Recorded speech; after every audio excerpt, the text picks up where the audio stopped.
अस्सलाम वालेकुम स्टूडेंट्स। आज हम डिस्कस करेंगे कि केमिकल इक्वेशंस को कैसे बैलेंस किया जा सकता है। इसकी हम आज एक इजी ट्रिक देखेंगे। अक्सर स्टूडेंट्स के लिए केमिकल इक्वेशंस को बैलेंस करना मुश्किल हो जाता है, लेकिन आज हम एक इजी ट्रिक के ज़रिए इक्वेशंस को बैलेंस करेंगे और अगर आप इस ट्रिक को यूज़ करेंगे तो इंशाल्लाह ताला आप 1 मिनट के अंदर अंदर किसी भी केमिकल इक्वेशन को बैलेंस कर सकेंगे। इक्वेशंस को बैलेंस करने से पहले कुछ कॉन्सेप्ट्स मैं आपके साथ क्लियर करना चाहूँगा। अगर हम लिखते हैं 2H और 3H2, 2H अगर हम लिखें तो यहाँ पे हाइड्रोजन के कितने एटम्स हैं? 2 एटम्स हैं, 2 एटम हैं। लेकिन अगर हम 3H2 लिखते हैं तो अब हाइड्रोजन के कितने एटम्स हैं? यहाँ पे 3 इंटू 2 एटम्स। इट मीन्स यहाँ पे हाइड्रोजन के 6 एटम्स हैं, 6 एटम्स हैं। और आज की इस ट्रिक में हम कंपाउंड को उसके कंपोनेंट्स में सेपरेट करके लिखेंगे। कैसे? मिसाल के तौर पर सल्फ्यूरिक एसिड को H2SO4 को हम कैसे लिख सकते हैं? H2 dot sulphur dot O4 oxygen. यानी इस कंपाउंड को हमने इसके कंपोनेंट्स में सेपरेट कर दिया है जो कि आपस में मल्टीप्लाई हो रहे हैं। आज की इस ट्रिक में हम कंपाउंड्स को ज़रूरत पड़ने पर इस फॉर्म में लिखेंगे ताकि हम आसानी से इस इक्वेशन को बैलेंस कर सकें। इसके अलावा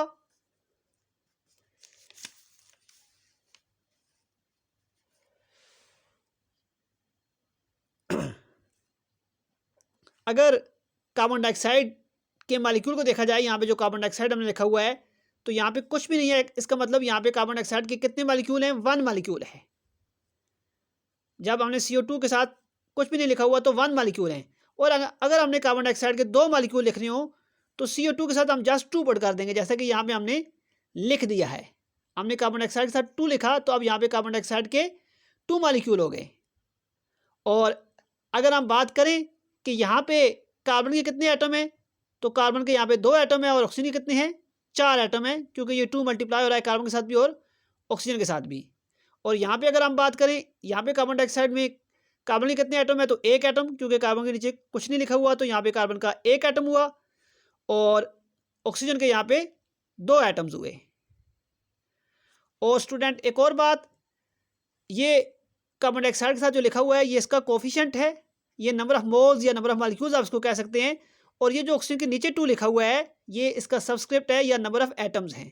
तो इक्वेशन को बैलेंस करते हुए हम जो कोफिशिएंट हैं इनको ये अपनी मर्जी से हम लिख सकते हैं, लेकिन ये जो सबस्क्रिप्ट हैं, ये जो नंबर ऑफ एटम्स हैं, ये हम अपनी मर्जी से नहीं लिख सकते। तो इक्वेशन को बैलेंस करते हुए हमेशा हम यहाँ पे कोफिशिएंट अपनी मर्जी से लिखेंगे ताकि किसी भी एलिमेंट के number of atoms reactant side और प्रोडक्ट साइड दोनों पे बराबर आ जाएं। लेकिन ये जो नंबर ऑफ एटम्स हैं या जो सबस्क्रिप्ट लिखे होंगे इनको हम चेंज नहीं कर सकते। तो स्टूडेंट अब इसी रूल के तहत हम इक्वेशन को बैलेंस करना स्टार्ट करते हैं। पहली इक्वेशन है हमारे पास H2 plus O2 gives us H2O, यानी हाइड्रोजन और ऑक्सीजन आपस में मिलके वाटर बना रहे हैं। इस इक्वेशन को हम कैसे लिख सकते हैं? H2 को हमने एज सच H2 लिख दिया, O2 को हमने ऐसे ही O2 लिख दिया और H2O को हम कैसे लिख सकते हैं? H2 dot O। अब हम इस क्वेश्चन को बैलेंस करना स्टार्ट करते हैं। अगर हम हाइड्रोजन को देखें, रिएक्टेंट साइड पे हाइड्रोजन के कितने एटम्स हैं जी? 2 एटम्स हैं। और प्रोडक्ट साइड पे हाइड्रोजन के कितने एटम्स हैं? ये जो H के नीचे 2 लिखा हुआ है यानी 2 ही एटम्स हैं। तो यहाँ पे फिलहाल हाइड्रोजन के नंबर ऑफ एटम्स हमें बैलेंस नजर आ रहे हैं। हम हाइड्रोजन को अभी छोड़ देते हैं एज सच।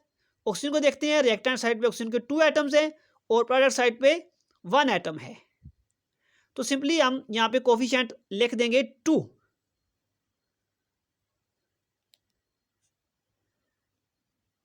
ये कोफिशिएंट 2 जब हम लिखेंगे तो ये 2 साथ हाइड्रोजन के साथ भी आएगा, क्योंकि ये ऑक्सीजन और हाइड्रोजन दोनों वाटर का ही हिस्सा हैं। तो अगर ऑक्सीजन के साथ 2 आएगा तो यही 2 हाइड्रोजन के साथ भी आएगा।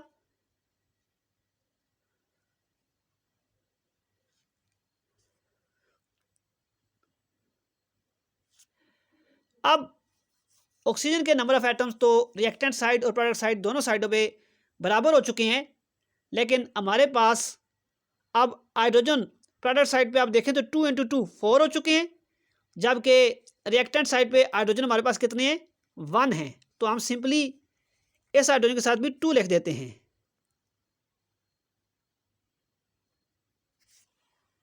जब हम इस हाइड्रोजन के साथ भी 2 लिख देते हैं तो अब यहाँ पे रिएक्टेंट साइड पे भी हाइड्रोजन के 4 एटम हो गए हैं।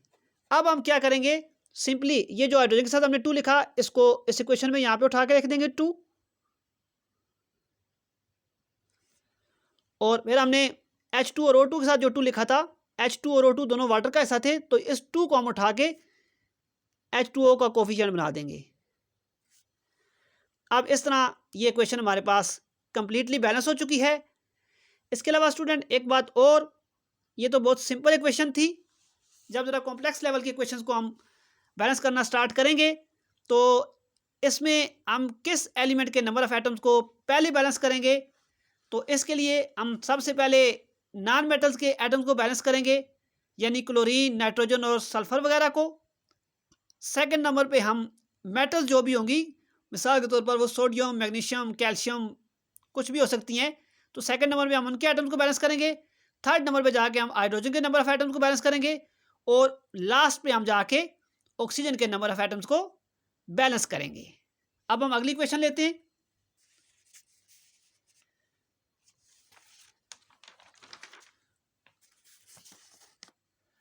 नेक्स्ट क्वेश्चन है जी हमारे पास,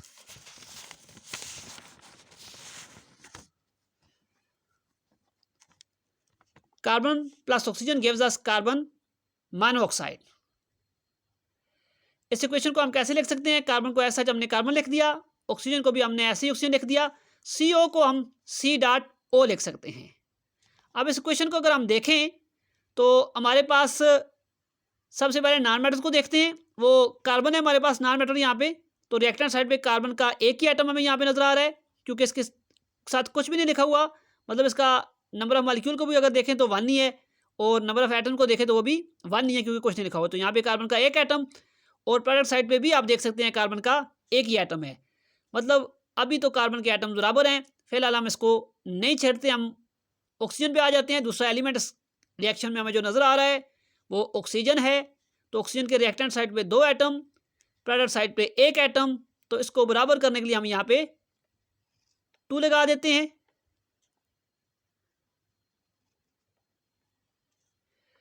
और ये 2 कार्बन के साथ भी आएगा, क्यों आएगा, क्योंकि ऑक्सीजन और कार्बन दोनों कार्बन मोनोऑक्साइड का ही हिस्सा है।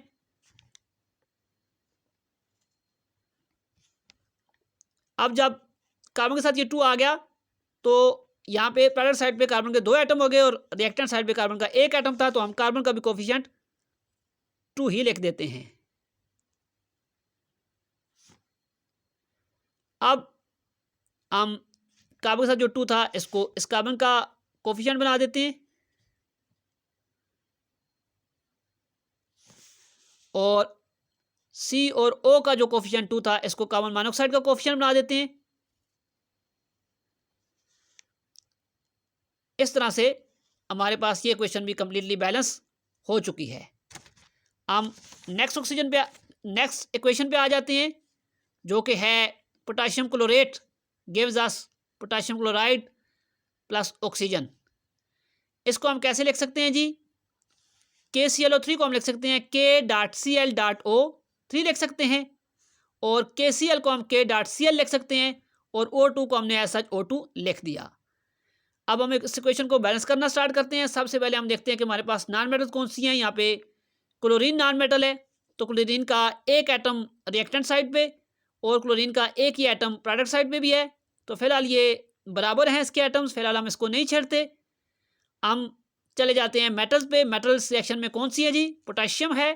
पोटाशियम का एक एटम हमें नजर आ रहा है रिएक्टेंट साइड पे, और एक ही एटम हमें नजर आ रहा है पोटाशियम का प्रोडक्ट साइड पे भी। इसको हम फिलहाल ऐसे ही छोड़ देते हैं। हम ऑक्सीजन पे आ जाते हैं। ऑक्सीजन को अगर हम देखें तो रिएक्टेंट साइड पे ऑक्सीजन के 3 एटम हमें नजर आ रहे हैं, और प्रोडक्ट साइड पे हमें ऑक्सीजन के 2 एटम नजर आ रहे हैं। इसको बैलेंस करने के लिए हम यहाँ पे प्रोडक्ट साइड पे ऑक्सीजन के साथ अगर 3 लिख लें, इसका कोफिशिएंट अगर हम 3 लिख लें, तो यहाँ पे ऑक्सीजन के 6 एटम हो जाएंगे। और अब हम ऑक्सीजन के साथ B2 लिख लेते हैं, जो रिएक्टेंट साइड पे ऑक्सीजन है इसके साथ B2 लिख देते हैं, क्योंकि 2 मल्टीप्लाइड बाई 3 यहाँ पे भी 6 एटम्स हो जाएंगे। हमने दोनों के साथ कोफिशिएंट इसलिए लिख लिए कि दोनों के नंबर ऑफ एटम्स, दोनों साइडों पे जो ऑक्सीजन के नंबर ऑफ एटम्स बराबर हो जाएं। लेकिन यहाँ पे अगर हमने ऑक्सीजन के साथ 2 लिखा है तो ये 2 जो है वो Cl के साथ भी आएगा और पोटाशियम के साथ भी आएगा, क्योंकि ये ऑक्सीजन, ये क्लोरीन और ये पोटाशियम तीनों एक एक कंपाउंड पोटाशियम क्लोरेट का हिस्सा हैं। तो इस 2 को हम लिखेंगे Cl के साथ भी, और इस 2 को हम लिखेंगे पोटाशियम के साथ भी।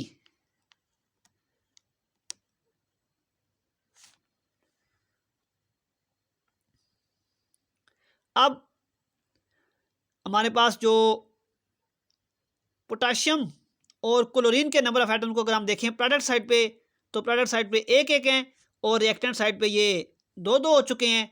तो हम सिंपली 2 लिख देंगे पोटाशियम के साथ और 2 ही लिखेंगे हम क्लोरीन के साथ भी। अब हम ये जो KCl और O3 के साथ 2 था इसको उठा के पोटाशियम क्लोरेट के साथ लिख देंगे, और K और Cl के साथ जो 2 था इसको उठा के पोटाशियम क्लोराइड के साथ लिख देंगे,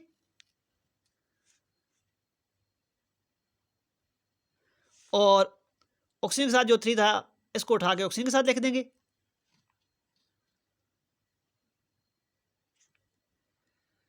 अब हम देख लेते हैं कि हमारे पास ये क्वेश्चन बैलेंस हुई है कि नहीं, इसको कंफर्म कर लेते हैं। अगर हम पोटाशियम को देखें रिएक्टेंट साइड पे तो पोटाशियम के 2 एटम हैं, और प्रोडक्ट साइड पे भी आप देख रहे हैं पोटाशियम के 2 ही एटम हैं।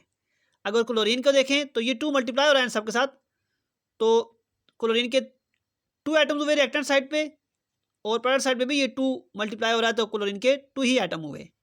और अगर हम ऑक्सीजन को देखें तो 2 × 3 6 एटम हुए क्लोरीन के रिएक्टेंट साइड पे, और 3 × 2 6 ही एटम हुए ऑक्सीजन के प्रोडक्ट साइड पे भी। तो ये क्वेश्चन भी हमारे पास बैलेंस हो चुकी है।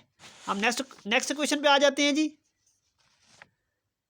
नेक्स्ट इक्वेशन हमारे पास, ये पहले इनिशियल लेवल की इजी इक्वेशन थी, अब हम एक मीडियम लेवल की ज़रा मुश्किल इक्वेशन ले लेते हैं, जिसमें मैंगनीज डाइऑक्साइड हाइड्रोक्लोरिक एसिड के साथ रिएक्शन करके मैंगनीज क्लोराइड, वाटर और क्लोरीन गैस बना रही है। इसमें हम MnO2 को क्या लिख सकते हैं जी, Mn.O2 लिख सकते हैं, और HCl को हम H.Cl लिख सकते हैं, और MnCl2 को हम Mn.Cl2 लिख सकते हैं, और H2O को हम H2.O लिख सकते हैं, और Cl2 को हम एज सच Cl2 लिख सकते हैं। अब अगर हम इस इक्वेशन को बैलेंस करना स्टार्ट करें, हम इसको देखते हैं। सबसे पहले नॉन मेटल देखते हैं हमारे पास यहाँ पे कौन सी है जी, तो ये क्लोरीन है हमारे पास। तो क्लोरीन को अगर हम देखें तो रिएक्टेंट साइड पे हमें क्लोरीन का एक ही एटम नजर आ रहा है। ये क्लोरीन है, उसका एक एटम है, क्योंकि इसके साथ कुछ नहीं लिखा हुआ तो उसका एक एटम हुआ। और अगर हम प्रोडक्ट साइड पे देखें तो क्लोरीन के 2 एटम यहाँ पे और 2 एटम यहाँ पे, यानी टोटल कितने एटम हुए क्लोरीन के, 4 एटम्स हुए। तो हम सिंपली इस क्लोरीन के साथ 4 लिख देते हैं।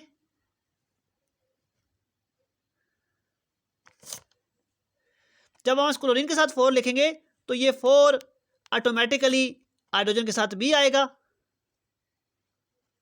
क्योंकि ये क्लोरीन और हाइड्रोजन दोनों एक ही कंपाउंड हाइड्रोक्लोरिक एसिड का हिस्सा है। अब हमारे पास क्लोरीन के नंबर ऑफ एटम्स बैलेंस हुए। इसके बाद सेकंड प्रायोरिटी पे हम चूंकि मेटल्स को बैलेंस करते हैं, मेटल्स के नंबर ऑफ एटम्स को बैलेंस करते हैं, तो मेटल हमारे पास यहाँ पे मैंगनीज है। मैंगनीज का एक एटम है रिएक्टेंट साइड पे, और प्रोडक्ट साइड पे भी हमें मैंगनीज का एक ही एटम नजर आ रहा है। तो फिलहाल हम इसको भी छोड़ देते हैं एज सच, और हम नेक्स्ट एलिमेंट पे चले जाते हैं जो कि हाइड्रोजन है। हाइड्रोजन को अगर हम देखें तो रिएक्टेंट साइड पे हमारे पास हाइड्रोजन के 4 एटम, और अगर हम प्रोडक्ट साइड पे देखें तो हमारे पास हाइड्रोजन के 2 एटम्स। तो क्या करेंगे जी, हम यहाँ पे कोफिशिएंट 2 डाल देंगे, क्योंकि 2 × 2 4 हो जाएगा। हाइड्रोजन के हमारे पास यहाँ पे 4 एटम हो जाएंगे। लेकिन जब हाइड्रोजन के साथ हम 2 डाल रहे हैं तो हम ऑक्सीजन के साथ भी 2 लाजमी डालेंगे,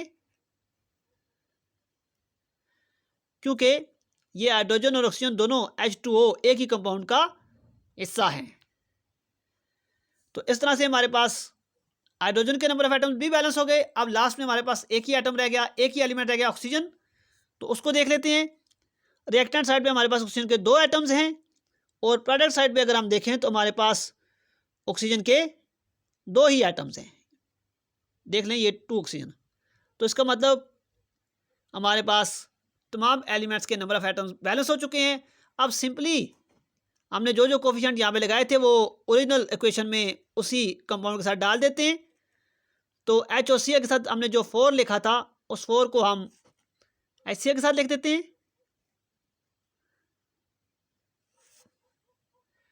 और H2 और O2 के साथ हमने जो 2 लिखा था इसको हम H2O के साथ डाल देते हैं। तो इस तरह हमारे पास ये क्वेश्चन कंप्लीटली बैलेंस हो जाती है। अब हम नेक्स्ट क्वेश्चन पे आ जाते हैं जी, जो कि हार्ड लेवल की क्वेश्चन है। इस क्वेश्चन में हमारे पास कैल्शियम सल्फेट और सोडियम नाइट्रेट आपस में मिलके कैल्शियम नाइट्रेट और सोडियम सल्फेट बना रहे हैं। इस इक्वेशन को हम कैसे लिख सकते हैं जी? CaSO4 को हम Ca.S.O4 लिख सकते हैं और NaNO3 को हम Na.N.O3 लिख सकते हैं और कैल्शियम नाइट्रेट जो है इसको हम Ca.N2.O6 लिख सकते हैं। अब हमने इसको Ca और N2 क्यों लिखा? क्योंकि ये 2N के नंबर ऑफ एटम के साथ मल्टीप्लाई हो रहा है। तो 2N का एक एटम यहाँ पे फिलहाल कुछ नहीं लिखा हो, तो एक एटम हुआ तो 2 × 1 2 आ, तो नाइट्रोजन के 2 एटम आए हमारे पास, हमने N2 लिखा। और ऑक्सीजन के ऑलरेडी ब्रैकेट के अंदर आप देख रहे हैं 3 एटम्स हैं और ये बाय वाला जो 2 है ये मल्टीप्लाई होगा 3 के साथ, 2 × 3 6 हो जाएगा। तो हमने ऑक्सीजन के यहाँ पे 6 एटम लिखे हैं। और उसके बाद Na2SO4 है, तो Na2SO4 को हम क्या लिख सकते हैं जी? इसको हम लिख सकते हैं Na.S.O4। अब अगर हम इस क्वेश्चन को बैलेंस करना स्टार्ट करते हैं जी, तो सबसे पहले हम देखते हैं हमारे पास नॉन मेटल कौन सी है। यहाँ पे सल्फर है। सल्फर का अगर आप देखें तो रिएक्टेंट साइड पे इसका एक ही एटम हमें नजर आ रहा है। और अगर हम प्रोडक्ट साइड पे देखते हैं तो प्रोडक्ट साइड पे हमें सल्फर का एक ही एटम नजर आ रहा है। तो मतलब फिलहाल हम सल्फर को ऐसा छोड़ देते हैं। और नेक्स्ट हम देखते हैं हमारे पास मेटल कौन सी है। तो हमारे पास मेटल है जी कैल्शियम। कैल्शियम को अगर हम देखें तो रिएक्टेंट साइड पे एक एटम कैल्शियम का, और अगर हम प्रोडक्ट साइड पे देखते हैं तो कैल्शियम का एक ही एटम हमें नजर आ रहा है, ये कैल्शियम, और इसका एक एटम हमारे पास।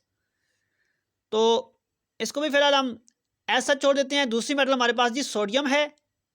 अगर हम सोडियम को देखें तो रिएक्टेंट साइड पे हमारे पास एक एटम सोडियम का, और अगर हम प्रोडक्ट साइड पे देखें तो सोडियम के हमारे पास 2 एटम्स हैं।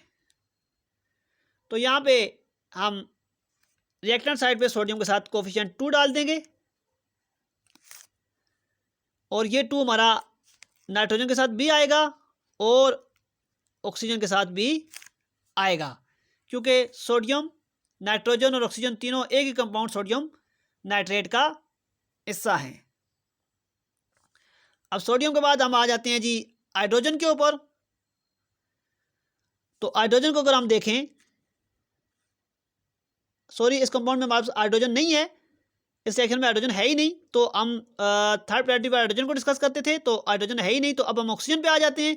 ऑक्सीजन को अगर हम देखें तो हमारे पास ऑक्सीजन के रिएक्टेंट साइड पे 4 एटम ये और 6 एटम ये, 4 और 6 टोटल कितने एटम हुए? 10।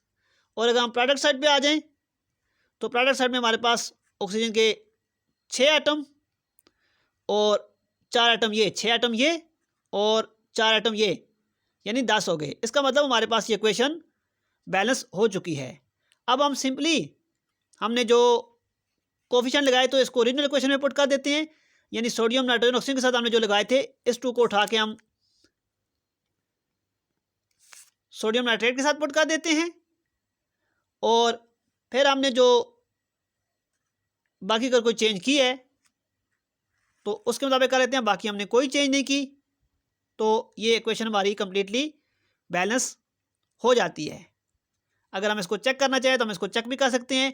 सबसे पहले अगर हम कैल्शियम को देखते हैं तो कैल्शियम का एक एटम रिएक्टेंट साइड पे और एक ही एटम प्रोडक्ट साइड पे, मतलब कैल्शियम के नंबर ऑफ एटम बैलेंस हैं। इसके बाद अगर हम सल्फर को देखते हैं तो सल्फर का एक एटम हमारे पास रिएक्टेंट साइड पे और प्रोडक्ट साइड पे भी Na2SO4 में सल्फर है, एक ही एटम है।